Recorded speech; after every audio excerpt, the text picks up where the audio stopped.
Saudara Presiden Prabowo Subianto melempar pernyataan keras akan menyingkirkan siapa saja yang tidak patuh dan tidak mau bekerja untuk rakyat. Orang-orang terdekat Presiden bahkan juga mengakui ada yang tidak selaras dan sevisi dengan Presiden Prabowo. Jika benar siapa menteri yang akan di-reshuffle, pagi ini kita akan bahas dengan sejumlah narasumber. Di antaranya di studio ada pengamat politik sekaligus Direktur Eksekutif Trias Politika Strategis Agung Baskoro. Selamat pagi Mas Agung. Pagi Mas Rio. Terima kasih sudah di studio pagi ini. Siap. Melalui Zoom ada Immanuel Ebenezer, politisi Partai Gerindra. Selamat pagi Bang Noel. Pagi. Terima kasih Bang sudah bergabung di diskusi pagi ini. Dan politisi Waketum Golkar Ahmad Doli Kurnia Tanjung. Selamat pagi Bang Doli. Pagi. Terima kasih Bang sudah bergabung. Terima kasih Sama-sama. Bapak-bapak. Pagi ini saya ke Bang Noel. Bang Noel, Presiden ada apa nih? Pernyataan keras. Jika tidak bekerja untuk masyarakat, saya akan singkirkan untuk para pembantunya. Ini dari Gerindra sendiri meresponnya seperti apa? Ya, emang itu kan karakternya Pak Presiden kita Pak Prabowo ya. Dia harus mempertegas posisi dia sebagai pemimpin rakyat. Jadi wajar ketika pernyataan-pernyataan itu keluar, ya kan? Karena ini dia bekerja untuk rakyat. Dia sudah wakafkan hidup dan nyawanya untuk rakyat dan bangsa ini. Jadi kalau ada yang main-main, ya dia akan singkirkan. Karena memang beliau pemegang hak prerogatif itu sendiri dalam melakukan reshuffle dan sebagainya. Nah kita sebagai pembantunya ya harus patuh dan juga harus mampu menerjemahkan apa itu menjadi keinginan presiden kita.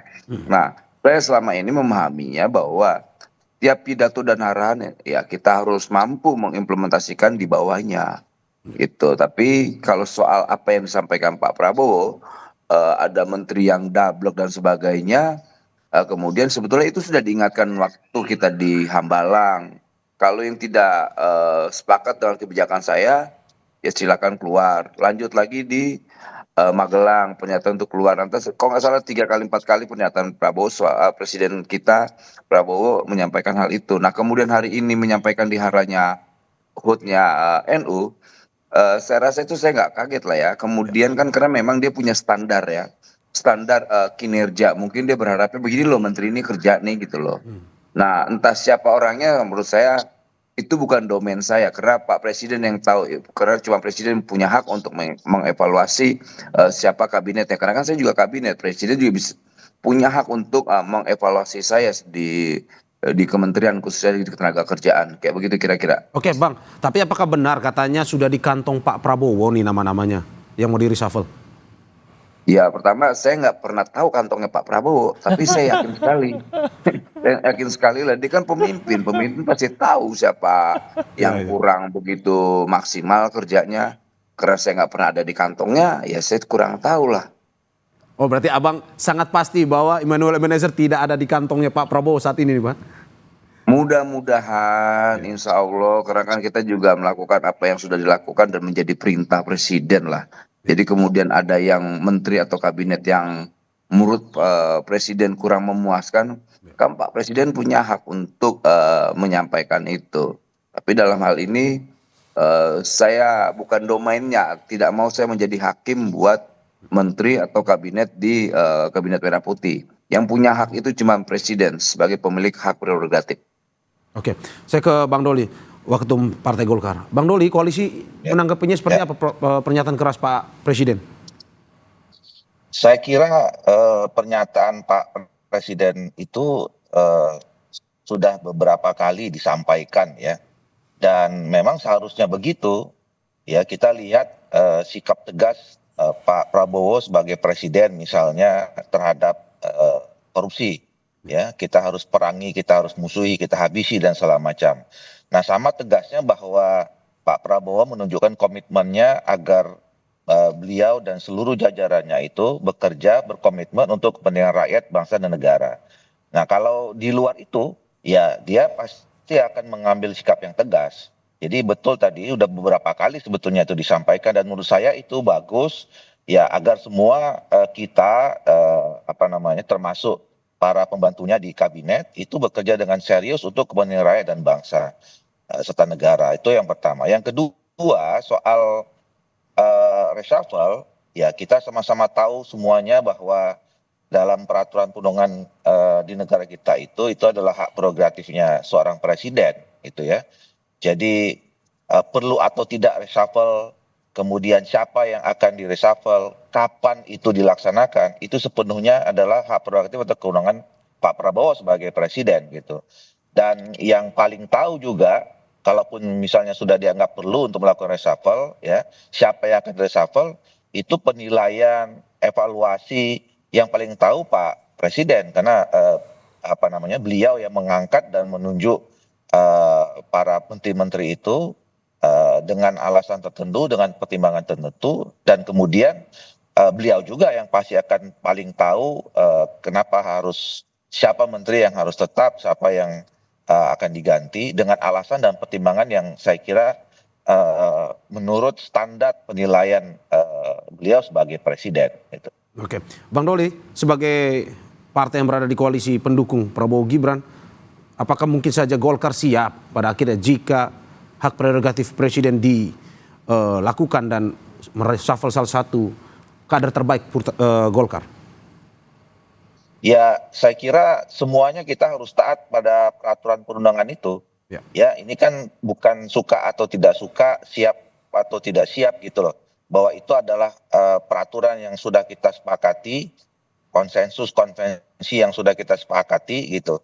Dan itu sepenuhnya hak ya. Hak itu kan nggak bisa kita halangi, mau tidak mau, suka atau tidak suka, kita semuanya harus siap gitu.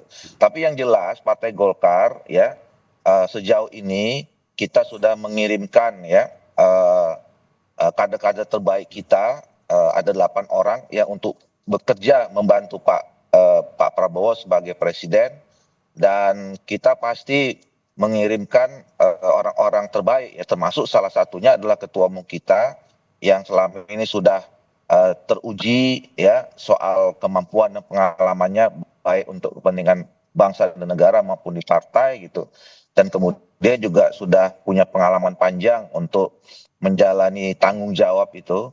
Dan yang paling penting adalah mereka itu adalah, atau kita semua adalah orang-orang yang loyal kepada presiden, bekerja semata-mata untuk mendedikasikan diri untuk kepentingan rakyat, bangsa, dan negara kita. Oke, saya ke Mas Agung. Mas Agung, melihat 100 hari pemerintahan Prabowo Gibran ini, apakah kita sudah bisa menilai sebenarnya kinerja dari para pembantu presiden ini? Ya, pertama kita harus melihat tax reshuffle yang disampaikan Presiden kemarin dilakukan di tengah harlah Nahdlatul Ulama. Nah, konteksnya saya kira menarik. Kenapa?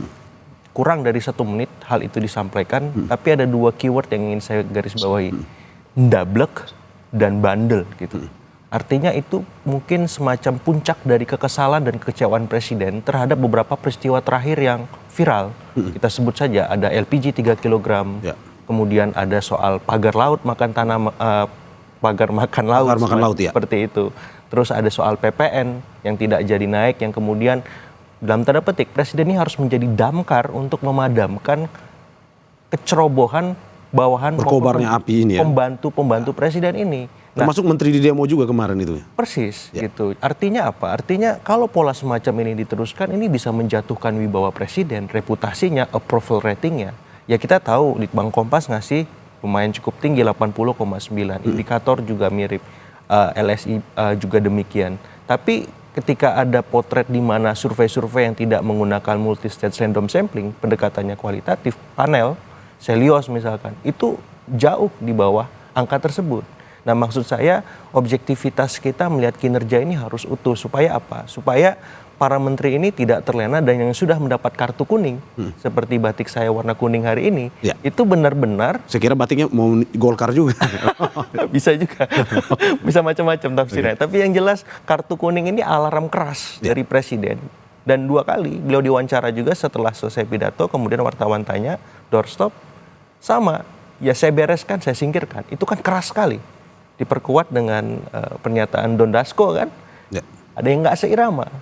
Ya biasanya kalau yang ringan-ringan Mas Teddy biasanya. Tapi kalau Don Dasko sudah ngomong juga, ini bahaya barang. Oke, berapa peluang sebenarnya dari pernyataan Anda, dari keyword yang Anda analisis di Harlah NU kemarin, peluang terjadinya reshuffle? Eh, Nanti pun bisa setelah saya ngomong. Jadi kapanpun bisa, siapapun bisa kena. Tapi yang jelas kemungkinan itu ada. Apalagi sudah terucap oleh Pak Presiden. Pak Presiden ini kan gaya bahasanya low konteks ya. Ya. Ngomong apa adanya tanpa tedeng aling-aling. Iya, iya, enggak. Gak bisa beliau abu-abu. Nah ketika beliau sudah ngomong di Harla NU, Ya. organisasi terbesar umat Islam, artinya apa? Beliau bersama publik. Kalau publik kecewa, kalau publik kesal, dia akan mengikuti arus itu. Walaupun beliau bersama koalisinya. Tapi ini saya kira masukan positif, sinyal baik buat publik bahwa Presiden memikirkan rakyatnya, seperti itu. Sampai 80% kemungkinan ini akan terjadi reshuffle? Saya belum berani bilang karena idealnya reshuffle setelah 100 hari gitu. Ini minimal 6 bulan lah. Tapi kalau misal kekecewaannya bertumpuk, menteri-menterinya perilakunya buruk, buat kebijakan tanpa sosialisasi dan seterusnya, ya bisa lebih cepat. Karena kalau tidak ini bisa membahayakan legitimasi, approval rating dan seterusnya. Berarti menurut Anda 100 hari bisa menjadi tolak ukur ya dari Presiden untuk mengganti ataupun mereshuffle kabinet? Bisa kalau perilaku menterinya sangat buruk. Oke, saya ke Bang Noel. Bang Noel, urgensi ternyata 100 hari bisa dijadikan tolak ukur untuk mereshuffle kabinet jika perilakunya buruk. Tanggapan ini seperti apa? Ya, Presiden nggak pernah mengukur 100 hari. Setiap hari dievaluasi kita. Ya. Jadi kalau ukurannya 100 hari, mungkin versi publik ya, tapi versi kita, kebetulan saya di kabinet, setiap hari itu kita diingatkan. Dilihat kerjanya, dilihat semuanya.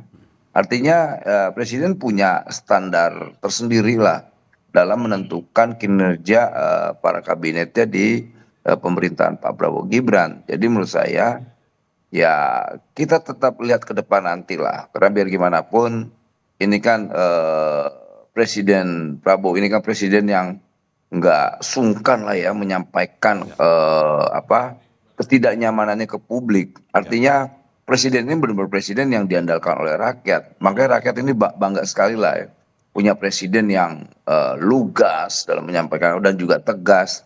Karena dia nggak punya kepentingan apa-apa. Bahkan di dalam Harla Quote NU itu, yang saya takutkan cuma satu, mengkhianati rakyat.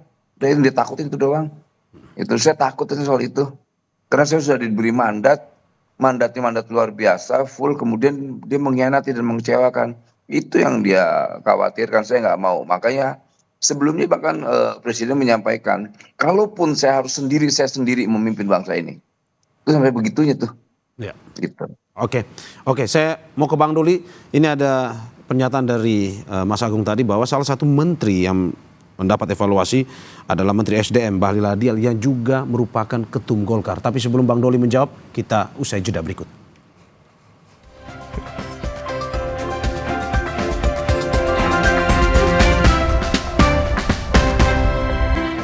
Saudara, terima kasih masih di Sapa Indonesia Pagi bersama saya Mario Sarong dan narasumber saya, pengamat politik sekaligus Direktur Eksekutif Trias Politika Strategis Agung Baskoro. Melalui Zoom ada Immanuel Ebenezer, politisi Partai Gerindra, dan Waketum Partai Golkar Ahmad Doli Kurnia Tanjung. Saya ke Bang Doli untuk melanjutkan tadi. Bang Doli, seperti yang disampaikan oleh Mas Agung Baskoro, salah satu yang menjadi perhatian adalah kebijakan yang diambil oleh Menteri SDM Bahlil Lahadial yang juga Ketua Umum Partai Golkar. Bagaimana Abang melihat bahwa pernyataan Presiden ini persis setelah kebijakan LPG? Iya, saya kira kan tadi saya katakan bahwa pernyataan ini sudah disampaikan juga beberapa kali ya untuk mengingatkan khususnya kepada para pembantunya, para menteri-menterinya untuk senantiasa alert gitu ya, terus kemudian sungguh-sungguh serius bekerja sesuai dengan tugas fungsi pokoknya terhadap kepentingan bangsa, rakyat, dan negara gitu loh. Nah, jadi sebetulnya kita juga jangan kemudian berspekulasi, terus kemudian apalagi bertendensi ya, kemudian punya opini sendiri menilai satu persatu menteri, kinerja menteri dari Pak Prabowo ini. Karena yang saya katakan tadi, yang paling punya hak, yang paling punya kemampuan untuk bisa menilai para kabinetnya itu adalah Presiden sendiri. Nah, itu yang saya katakan. Jadi kita juga jangan kemudian tadi itu berspekulasi, wah nanti ini yang akan di reshuffle, ini akan ini gitu. Karena tadi ya, saya kira kan penilaian terhadap kinerja menteri itu kan nanti pada akhirnya dinilai secara akumulatif ya. Dan itu bukan mulai hari ini atau 2 hari, 2 minggu terakhir saja. Mungkin saya kira dari pertama kali menteri-menteri itu dilantik gitu ya, saya kira sudah di situ mulai start penilaian itu gitu loh. Mulai dari pertama sampai hari ini dan sampai kapan nanti terjadi perlunya terjadi reshuffle itu gitu loh. Nah, yang kita tidak tahu kapan gitu kan. Karena yang paling tahu itu Pak Presiden. Berarti abang tidak melihat bahwa pernyataan Pak Presiden kemarin itu untuk secara khusus menegur ataupun ditujukan pada Ketua Umum Anda? Saya kira itu pernyataan umum ya, berlaku pada semua jajaran Pak Presiden ya, untuk hati-hati ya, kalau tadi pakai bahasa kartu kuning gitu ya, bahwa kita harus betul-betul berkomitmen bekerja untuk kepentingan rakyat, bangsa dan negara gitu. Dan itu berlaku pada siapa saja jajaran yang selama ini membantu Pak Presiden. Saya ke Mas Agung. Mas Agung, tadi Anda sudah menyebutkan beberapa menteri yang memiliki catatan kurang perform di 100 hari pertama Prabowo Gibran ini. Kalau melihat ada isu terkait dengan yang lagi viral, penghematan anggaran, menurut Anda ini bagian dari keinginan Presiden Prabowo untuk fokus dan juga mungkin saja menyasar menteri-menteri yang mengurus terkait dengan anggaran ini? Salah satunya, salah duanya bisa karena kemarin kan soal PPN yang tidak jadi naik juga viral dan memberikan kegaduhan sebagaimana soal LPG juga. Jadi dua peristiwa viral yang besar itu selain pagar makan laut, yang ketiga yang menghebohkan publik dan itu menjadi concern utama Bapak Presiden. Tapi sebelumnya saya melihat bahwa mata anggaran yang sekarang dihadapi oleh Pak Prabowo ini kan pewarisan dari Presiden Jokowi. Jadi kritik dan evaluasinya justru bukan kepada para menteri, tapi kepada Presiden sebelumnya karena ini digunakan itu. Kecuali memang ada semacam RAPBN revisi ya, revisi supaya ada perbaikan karena ada penambahan menteri. Kemudian ada nomenklatur baru dan seterusnya dan sampai hari ini belum ada revisi APBN revisi itu dan saya kira ini masukan ataupun kritik untuk Presiden Jokowi bahwa kenapa bisa semacam ini posturnya semacam itu. Jadi untuk para menteri sebenarnya relatif lebih aman kalau ngomong soal penghematan. Justru yang ingin saya elaborasi adalah ketika ada arahan sinyal reshuffle ada banyak semacam alasan yang biasa dilakukan Presiden dari periode ke periode. Yang pertama checklistnya itu soal pertimbangan politis, Mas. Pertimbangan komposisi, power sharing, ya kalau ada yang masuk, ada yang berkurang semacam itu. Katakanlah ketika politik nasi goreng itu jadi dimasak misalkan, otomatis ini masukan juga buat koalisi Indonesia Maju Plus. Siapa yang bertambah, siapa yang berkurang, siapa yang disesuaikan seperti itu. Yang kedua pertimbangan yuridis. Ada nggak menteri-menteri yang terkait kasus hukum atau kasus etis, ya, yang dalam 100 hari ini sempat terelaborasi oleh publik misalkan. Yang ketiga karena soal-soal teknokratis, meritokratis, soal kinerja. Ini yang jadi soal. Kalau 3 checklist ini masuk ke dalam figur seorang menteri, hati-hati itu. Tadi Anda menyebut soal PPN 12%, ini warning, tanda peringatan buat Menkeu, Sri Mulyani?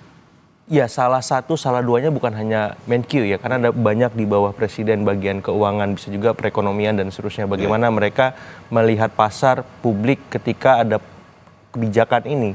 Kenapa tetap kok diteruskan sampai harus Presiden turun tangan semacam itu. Jadi saya melihat ini warning yang memang bisa ditempatkan ke semua peristiwa yang viral tadi. PPN 11-12% yang tidak jadi naik, tabung gas LPG, dan pagar makan laut itu.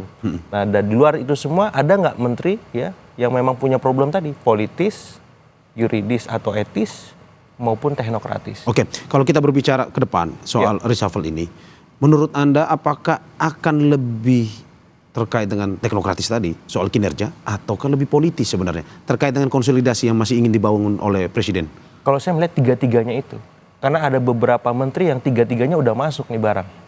Ya, politisnya masuk, etisnya, yuridisnya kena, kemudian teknokratisnya dapat. Jadi ya kalau bicara 3 hal ini yang selama ini terjadi dari sejarah periode Presiden dari masa lalu sampai sekarang, 3 hal ini yang biasanya terjadi. Dan di 100 hari ini ada berapa menteri yang sudah masuk 3 hal ini. Dan saya kira harus hati-hati. Oke. Seperti itu. Oke, kalau misalkan kita dari data ataupun analisis yang dilakukan oleh Mas Agung, siapa saja Mas yang sudah masuk ini? Dan saya kira ini di kantongnya Bapak Presiden. Saya kembali ke Bang Noel. Tapi kan kita tahu 3 peristiwa viral itu sudah mengemuka ya. Dan otomatis itu jelas sinyalnya kartu kuning gitu. Nah di luar itu ya saya mencatat ada Pak Natalius Pigai misalkan Menteri HAM. Dia kemarin sempat agak blunder soal peningkatan anggaran 20 triliun. Kemudian ada pidato beliau yang agak kontroversial ya. Kemudian ya kita bisa cek juga ada beberapa menteri yang harus fokus dengan kasus hukum terkait judi online misalkan. Kemudian ada juga menteri-menteri yang memang ya ada problem soal etis tadi di demo sama ASN-nya ya.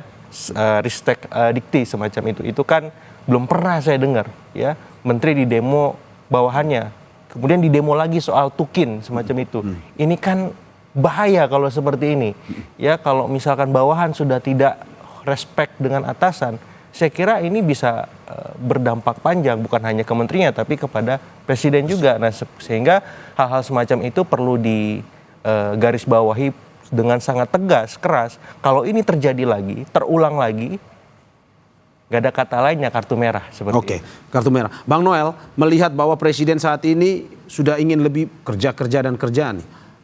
Tidak ada politis lagi ataupun lebih minim politis dalam reshuffle kalau jika terjadi lakukan nanti. Dari tanggapan Bang Noel sendiri seperti apa? Iyalah, artinya gini, udah fokus pada kerja aja nih, kerja kerakyatan ini penting karena kita kan ada narasi besar yang akan kita lakukan yaitu terkait menghadapi 2045. Di mana narasi itu ada yang bicara tentang Indonesia unggul, kita harus menjadi bangsa unggul. Nah, Prabowo itu marah dengan hal kayak begini. Ini kita punya cita-cita besar. Jangan diganggu dong cita-cita ini. Ayo sama-sama kita bangun. Kenapa koalisi ya ini gemuk, super dan sebagainya? Kenapa begitu banyaknya kabinet? Ya karena itu dia mau ngubur target untuk mencapai yang namanya 2045. Dan sampai sebegitunya presiden itu berpikir jauh gitu loh. Dan kita kan senang sekali ya punya pemimpin itu sangat visioner. Dan kita tidak mau hal-hal ini diganggu dengan hal-hal yang teknis gitu loh. Dan saya yakin sekali lah ya, di meja presiden itu sudah ada nama-nama yang sekiranya dievaluasi. Mungkin itu termasuk saya gitu. Jadi saya sih tidak terlalu khawatir. Karena presiden ini selalu memotivasi, mengenjot para kabinet. Kerja. Kau kalau nggak kerja saya akan evaluasi. Kalau kau masih ndablek, bandel, nakal dan sebagainya, saya punya hak prerogatif. Kayak gitulah pesannya kira-kira. Udah jangan main politik lagi. Sudah bekerja aja untuk rakyat. Gitu loh.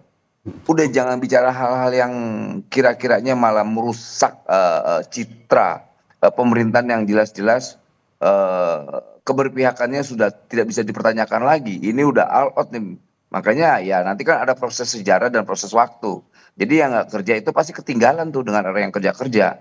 Gitu loh. Artinya nanti juga sejarah akan mencatat nih orang ini nggak bekerja. Rakyat kan harus sangat ekspektasi tingginya ke Presiden Prabowo ya. Ini ekspektasi rakyat itu luar biasa tinggi sekali. Itu sampai ya kita lihat beberapa lembaga survei menaruh posisi Pak Prabowo di 80,9 approval rating. Jadi menurut saya ini menjadi tantangan, challenge buat kita semua agar ke depan para pembantu termasuk saya ya seharusnya mampu menerjemahkan apa itu menjadi keinginan presiden. Karena kan kita selalu di briefing dengan pidato-pidato yang luar biasa, ya semangat. Makanya saya kadang-kadang kalau Pak Prabowo menyampaikan arahan, senang sekali saya benar-benar lihatin. Makanya di memori otak saya ini cuma isinya pidato presiden aja. Makanya saya nggak khawatir melakukan tindakan-tindakan terkait ketenaga kerjaan. Karena kan saya didukung presiden. Backing saya, ditambah lagi dukung instrumen negara yang lain misalnya kepolisian dengan adanya Des Tenaga Kerja, Kapolri-nya luar biasa, ditambah lagi Jaksa Agung ya, walaupun kita lihat ada kelemahan di hakim lah ya, yang begitu luar biasa, presiden langsung merhatiin kesejahteraannya tiba-tiba presiden dihianati, tapi nggak apa-apa lah itu. kita lihat kita masih punya harapan yang cukup besar lah dalam mencapai 2045. Semoga program-program prioritas ini bisa menjadi bahan untuk ke depan kita ini lebih baik, khususnya makan bergizi gratis ya. Itu kan makan bergizi gratis itu bukan soal mengenyangkan rakyat, tapi memberi nutrisi yang hebat untuk rakyat ini. Terima kasih. Oke, Bang Doli, kalau melihat dari sikap Pak Presiden sendiri, dari Golkar sendiri melihat bahwa jika memang pada akhirnya tindakan atau isu reshuffle ini memang akan dilakukan, apakah lebih baik Pak Presiden evaluasi dulu, ngobrol dulu, ataukah memang langsung saja mengambil keputusan? Saya kira Pak Presiden tahu apa yang akan dilakukan ya, apabila misalnya sudah diambil keputusan oleh Pak Presiden bahwa akan terjadi reshuffle. Soal mekanisme, caranya, kemudian penjelasannya, saya kira ya Pak Prabowo ini kan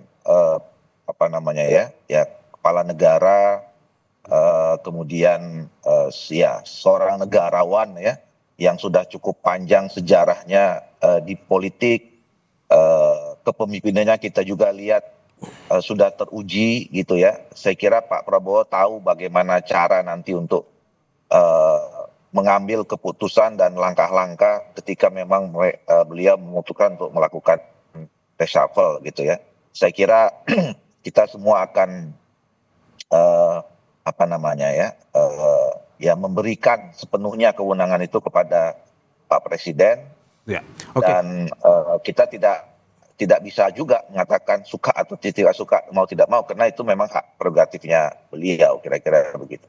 Oke, seperti Bang Noel tadi, Bang Doli, apakah mungkin saja jika memang ada evaluasi yang dilakukan Presiden, apa sebenarnya yang ingin disampaikan oleh Golkar jika pada akhirnya reshuffle ini jadi dilakukan? Apakah perlu mempertimbangkan soal politisnya atau lebih ke soal kerja profesional, orang-orang profesional yang dimasukkan? Ya, saya kira di Indonesia ini kan sistem kita sistem presidensial, gitu ya. Tetapi kita sama-sama tahu bahwa dari pemilu ke pemilu, mungkin karena memang kultur kita ini adalah kultur gotong royong, kebersamaan gitu ya, membangun sinergitas gitu.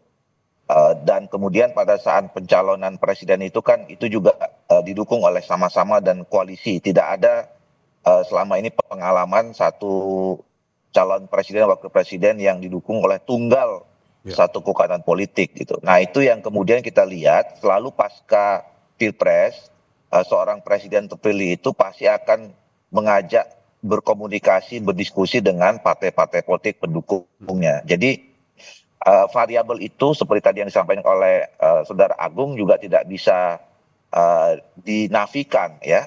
Saya setuju tadi ada biasanya memang selama ini presiden akan mengambil langkah-langkah dalam reshuffle itu pada 3 variabel tadi itu.